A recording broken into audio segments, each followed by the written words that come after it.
Hello दोस्तों, स्वागत है आप सभी का आपके अपने YouTube channel study with Kundan Singh में। आज देख लेते हैं आज की क्लास। आज की क्लास में हम पढ़ेंगे पर्यावरण संरक्षण अधिनियम से संबंधित कुछ महत्वपूर्ण क्वेश्चन।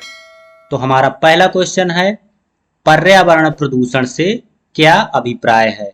तो इसमें पूछा गया है कि पर्यावरण प्रदूषण से क्या अभिप्राय है। इसका मतलब ये हुआ कि पूरी तरह से आपसे इसमें इसकी परिभाषा के बारे में पूछा जा रहा है, उसमें क्या क्या सम्मिलित किया जाता है। ऑप्शन नंबर ए है इसमें, ऐसा ठोस पदार्थ जो ऐसी सांद्रता में विद्यमान है जो पर्यावरण के लिए क्षतिकर हो सकता है या जिसका क्षतिकर होना संभाव्य है। ऑप्शन नंबर बी है, ऐसा द्रव जो ऐसी सांद्रता में विद्यमान है जो पर्यावरण के लिए क्षतिकर हो सकता है या क्षतिकर होना संभाव्य है।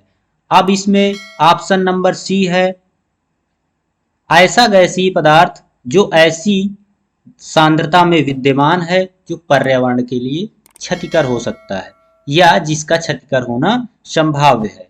या ऑप्शन नंबर डी, उपरोक्त सभी पर्यावरण प्रदूषक। तो हम लोग जब इसकी परिभाषाएं या थ्योरी पढ़ रहे थे तो उसमें हमने देखा था कि पर्यावरण प्रदूषण के अंतर्गत वह किसी भी अवस्था में ठोस, द्रव या गैसीय अवस्था में जो पदार्थ पाए जाते हैं और पर्यावरण को प्रदूषित करते हैं। अब पर्यावरण में वो चाहे भूमि को प्रदूषित कर रहे हों, जल को प्रदूषित कर रहे हों या वायु को कर रहे हों, ये सभी सम्मिलित होते हैं। तो हम देखते हैं कि तीनों ही ऑप्शनों में जो भी मैटर दिया हुआ है वो पूरी तरह से सही है। अतः इसका ऑप्शन नंबर डी पूरी तरह से सही ऑप्शन है। अब हम देखते हैं इसका अगला question, question number 2। Question number 2 में क्या है कि पर्यावरण संरक्षण अधिनियम की किस धारा में परिभाषित है। मतलब इसमें पूछा गया है कि पर्यावरण जो है वह इस अधिनियम की किस धारा में परिभाषित किया गया है। तो आप देखोगे कि पर्यावरण संरक्षण अधिनियम 1986 की जो धारा 2 का है उसमें यह पर्यावरण की परिभाषा को परिभाषित किया गया है। तो इसमें कौन सा आंसर सही होगा? हमारा ऑप्शन नंबर ए बिल्कुल सही जवाब है। धारा 2 का ए के अंतर्गत पर्यावरण शब्द को परिभाषित किया गया है। अब हम देखते हैं अब अपना अगला क्वेश्चन। अगला क्वेश्चन क्या है? केंद्रीय प्रदूषण नियंत्रण बोर्ड में होते हैं, मतलब कितने सदस्य होते हैं। तो आप बताओगे कि ऑप्शन नंबर ए में चेयरमैन और 13 सदस्य, ऑप्शन नंबर बी में दिया है चेयरमैन और 16 सदस्य, ऑप्शन नंबर सी में दिया है चेयरमैन और 17 सदस्य, और ऑप्शन नंबर डी में दिया हुआ है चेयरमैन और 11 सदस्य। तो इसमें आपका सही जवाब है ऑप्शन नंबर बी। तो केंद्रीय प्रदूषण नियंत्रण बोर्ड में कितने सदस्य होते हैं? तो इसमें एक चेयरमैन होता है और 16 सदस्य होते हैं। अब देखते हैं हम अगला क्वेश्चन। तो हमारा अगला क्वेश्चन जो है उसमें पूछा गया है कि पर्यावरण से संबंधित पूर्ण दायित्व का सिद्धांत किस देश में लागू है। Option number A England, option number B America, option number C Australia, और ऑप्शन नंबर डी है भारत। तो इसमें पूरी तरह से आप लोग समझ ही गए होंगे, क्योंकि जो लोग भी पुरानी जो क्लासेस पढ़ी हुई है अगर उनको पढ़ा होगा तो आप जान गए होंगे कि इसका जवाब होगा भारत। अब देखते हैं अगला क्वेश्चन। तो अगला क्वेश्चन है कि पर्यावरण प्रदूषण का प्रमुख कारक है। ऑप्शन नंबर ए असंगत औद्योगिकरण, ऑप्शन नंबर बी अनियंत्रित जनसंख्या वृद्धि, ऑप्शन नंबर सी आधुनिक प्रौद्योगिकी, और ऑप्शन नंबर डी है उपर्युक्त सभी। तो इसमें आप इसको कायदे से पढ़िए, क्योंकि आपने परिभाषा में पढ़ा हुआ है कि पर्यावरण प्रदूषक या प्रदूषण का प्रमुख कारण क्या है। तो पर्यावरण प्रदूषण का प्रमुख कारक ये चारों ही ऑप्शन हैं। तो इसमें आपका जवाब होगा ऑप्शन नंबर डी उपर्युक्त सभी। अब देखते हैं नेक्स्ट क्वेश्चन। तो हमारा नेक्स्ट क्वेश्चन है कि ऐसा पदार्थ या निर्मित जो अपने रासायनिक या भौतिक रासायनिक गुणों को हथालने के कारण मानवों, अन्य जीवित प्राणियों, पादपों, सूक्ष्मजीवों, संपत्ति या पर्यावरण की अपहानिकारित कर सकती है कहलाता है। मतलब ये किसी चीज की परिभाषा आपसे देकर पूछ रहा है कि ये किसमें, किसके अंतर्गत आता है। तो इसमें आप लोग पढ़ेंगे तो इसमें आप लोगों को पढ़ने से ही पता चल जाएगा कि ऑप्शन नंबर ए आपका इसमें दिया हुआ है हानिकारक पदार्थ, ऑप्शन नंबर बी दिया हुआ है परिसंकटमय पदार्थ, और ऑप्शन नंबर सी दिया हुआ है प्रदूषित पदार्थ, और ऑप्शन नंबर डी दिया हुआ है उपयुक्त में से कोई नहीं। तो ये आप लोग देखकर ही समझ पा रहे होंगे कि ये जो परिभाषा दी हुई है ये परिसंकटमय पदार्थ की परिभाषा दी हुई है जो धारा 2 के अंगा में वर्णित है। तो इसमें ऑप्शन नंबर बी बिल्कुल सही जवाब है, परिसंकटमय पदार्थ। अब देखते हैं अगला क्वेश्चन। हमारा अगला क्वेश्चन है पर्यावरण प्रदूषक परिभाषित किए गए हैं। तो इसमें पूछा गया कि जो पर्यावरण प्रदूषक है वो किसमें परिभाषित किए गए हैं। तो अभी हमने देखा इसके पहले वाले क्वेश्चन में कि परिसंकटमय पदार्थ जो था तो वो तो 2 के अंगा में था, और ये जो पर्यावरण प्रदूषक है ये कहाँ पे परिभाषित किया गया है।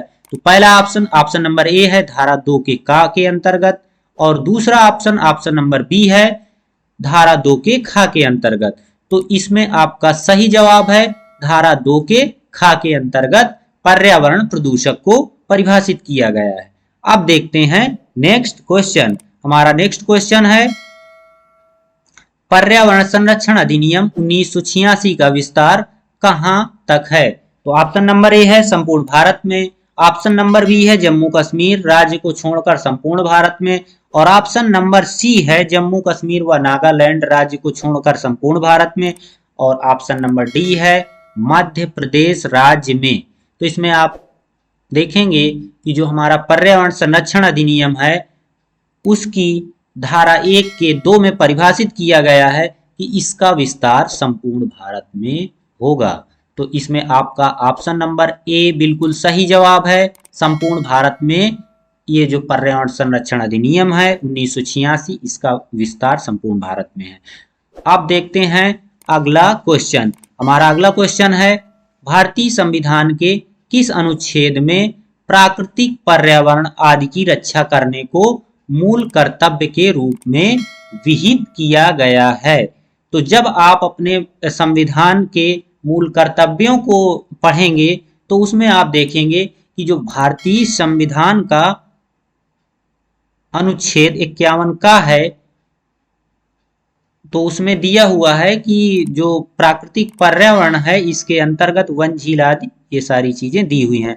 तो आप इसको देखकर बताएंगे कि ऑप्शन नंबर ए है अनुच्छेद 51, ऑप्शन नंबर बी है 48 का, और ऑप्शन नंबर सी है 39, और ऑप्शन नंबर डी है अनुच्छेद 51 का छ।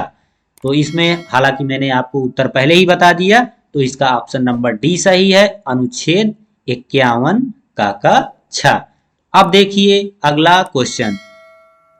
अब अगले क्वेश्चन में पूछा गया है कि पर्यावरण संरक्षण और सुधार के लिए उपाय करने की शक्ति किसमें निहित होती है। तो देखिए पहला ऑप्शन है ऑप्शन नंबर ए राज्य सरकार में, ऑप्शन नंबर बी केंद्र सरकार में, और ऑप्शन नंबर सी है ए तथा बी दोनों में, या ऑप्शन नंबर डी है ए या बी में।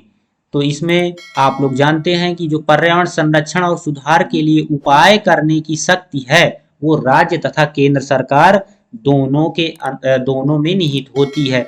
ये कहाँ पे वर्णित है, ये धारा 3 में वर्णित किया गया है।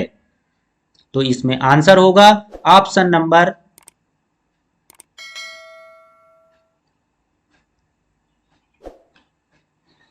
इसमें राज्य सरकार और केंद्र सरकार दोनों को नहीं होती है। ये जो पर्यावरण संरक्षण के सुधार के लिए उपाय जो करने की शक्ति होती है वह केंद्र सरकार के पास होती है। इसमें ऑप्शन नंबर बी बिल्कुल सही जवाब है। अब देखते हैं नेक्स्ट क्वेश्चन। तो हमारा अगला क्वेश्चन है भारतीय संविधान के अंतर्गत पर्यावरण से संबंधित कौन सा अनुच्छेद है। तो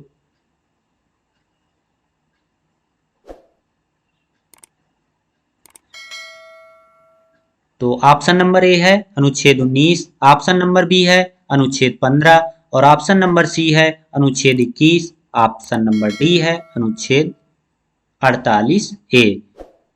तो हमारा ये जो भारतीय संविधान के अंतर्गत पर्यावरण से संबंधित अनुच्छेद है वो है धारा 48 ए। ऑप्शन नंबर डी बिल्कुल सही जवाब है। अब हम देखते हैं अगला प्रश्न। हमारा अगला प्रश्न है कि पर्यावरण संरक्षण अधिनियम 1986 किस घोषणा के परिप्रेक्ष्य में पारित किया गया?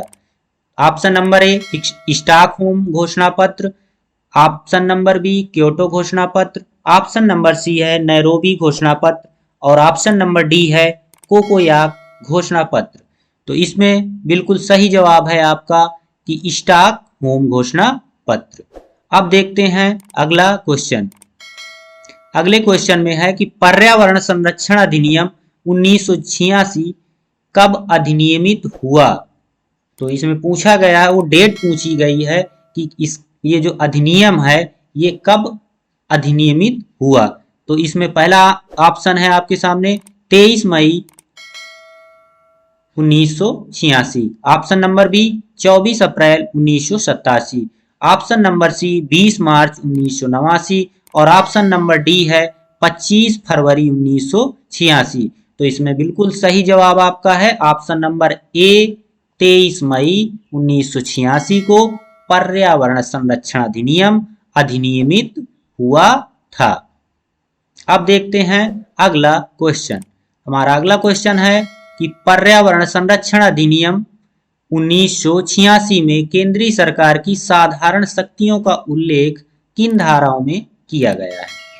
ऑप्शन नंबर ए है धारा 7 से लेकर 17 तक, ऑप्शन नंबर बी है धारा 18 से लेकर के 26 तक और ऑप्शन नंबर सी है धारा 3 से लेकर के 6 तक और ऑप्शन नंबर डी है उपरोक्त में से कोई नहीं। तो इसमें बिल्कुल सही जवाब है आपका धारा 3 से लेकर 6 तक। क्या वर्णन किया गया है? इसमें केंद्र सरकार की साधारण शक्तियों का उल्लेख धारा 3 से लेकर 6 तक किया गया है। हाँ, अब हम देख लेते हैं अपना अगला क्वेश्चन। हमारा अगला क्वेश्चन है पर्यावरणीय प्रयोगशालाओं को स्थापित करने की शक्ति किसके पास होती है? इसमें ऑप्शन नंबर ए है केंद्र सरकार के पास, ऑप्शन नंबर बी है राज्य सरकार के पास, ऑप्शन नंबर सी है न्यायालय के पास और ऑप्शन नंबर डी है उपरोक्त में से कोई नहीं।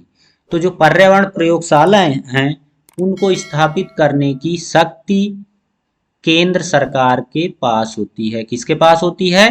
केंद्र सरकार के पास।